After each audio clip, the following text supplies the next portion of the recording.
Hello everyone, right now I have the Smart #5 Brabus edition with the big battery, 100 kWh gross capacity, 94 kWh net. And I did a charging test because Smart says this car can charge with up to 400 kilowatt, 800 volt battery system, and it takes 18 minutes from 10 to 80%. I tested it at a Ecoflow high power charger 1000 who can go up to 600 amps, so 600 kilowatt. So it's not limited to the 500 amp. I tested it, I filmed the whole session, I have a charging curve, and I will also compare it to other cars that can charge over 300 kilowatt. And it's not delivering in one aspect, but it's over delivering in a different aspect. If your company has electric cars as company cars, of course you want your employee to charge at home. It's cheaper for you and it's easier for the employee. Tronity has a software solution for you to know how much you have to pay your employee for charging at home. With the Fleet Manager you manage your employees and your cars. Tronity connects to the cars and knows exactly when the car is charging at home and how much. And then you get an easy monthly bill for your employee. If you want to know more, there's a link in the description below. And here we go, I plugged in at 8%, get right away 280 kilowatt, and it goes up so fast to 340. The peak that I'm getting is 354 kilowatt. I had to be there and always change that it stays on this thing here so I can see time, kilowatt hours, voltage and everything. When the battery is full, you get to 800 volt almost exactly.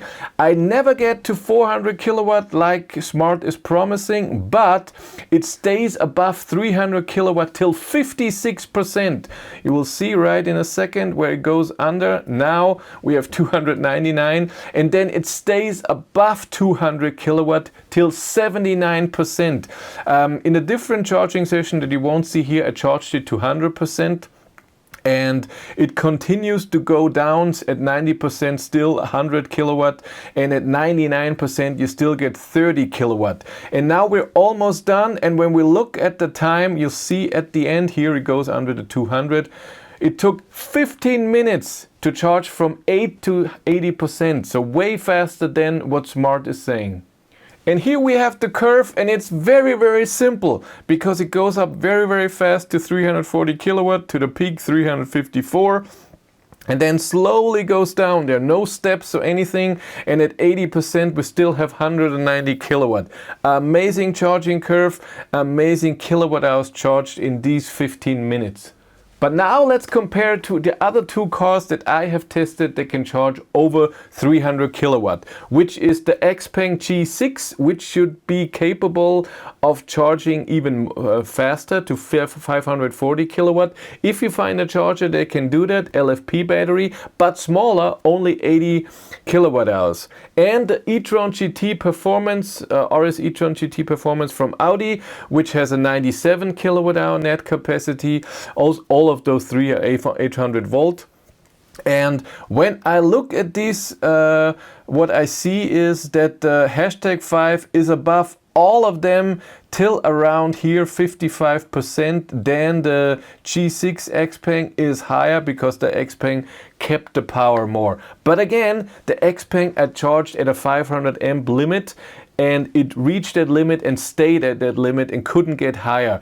If I would get the Xpeng G6 again, I could charge at this charger where I charged the #5, or maybe even the new Alpitronic HYC 1000 that can go up to 1000 amp.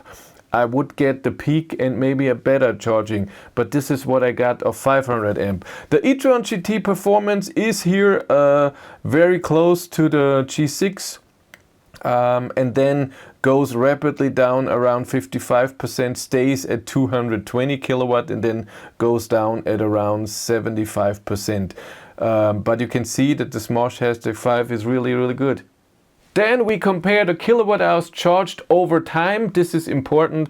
Well, a smaller battery charges less kilowatt hours in, where the state of charge goes up faster because it's a smaller battery. And the Audi and the #5 have a similar sized battery, where the Xpeng has a smaller. And we can see that very well. The Audi and the G6 are very close, where the Smart #5 is just higher, more kilowatt hours over time. But again, G6 at a slower charger. And then the range calculated with the kilowatt hours and the average consumption in my range test at 130 kilometers an hour over time. The hashtag 5 I just tested now in July 26.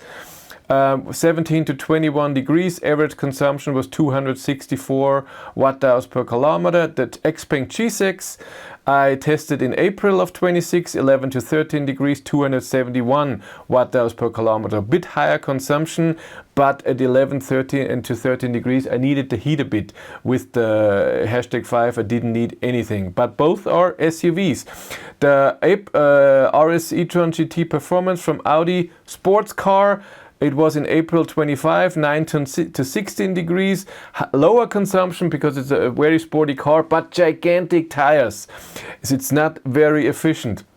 258 watt-hours per kilometer. And if I then look at the range calculated with the kilowatt hours charged, I see that the G6 is the lowest and the Audi, and the hashtag 5 is here the highest. Again, G6 charged at the wrong charger.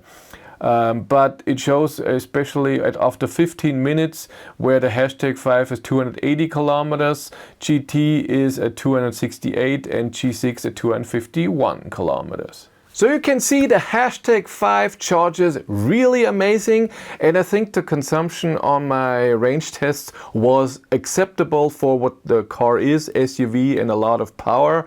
So I'm excited to do the long distance test next Sunday. I think that will be amazing. And you can see also that you don't need a 400 kilowatt charger because the 500 amp will never be reached. So new hyperchargers, they can do 600 amp or 1000 amp. It's not necessary, but a 300 kilowatt charger will limit you. So because it stays above 300 kilowatt till 56%. So this will be a few minutes. But that's it for me. Thanks so much for watching. Have a great day and take care. Bye.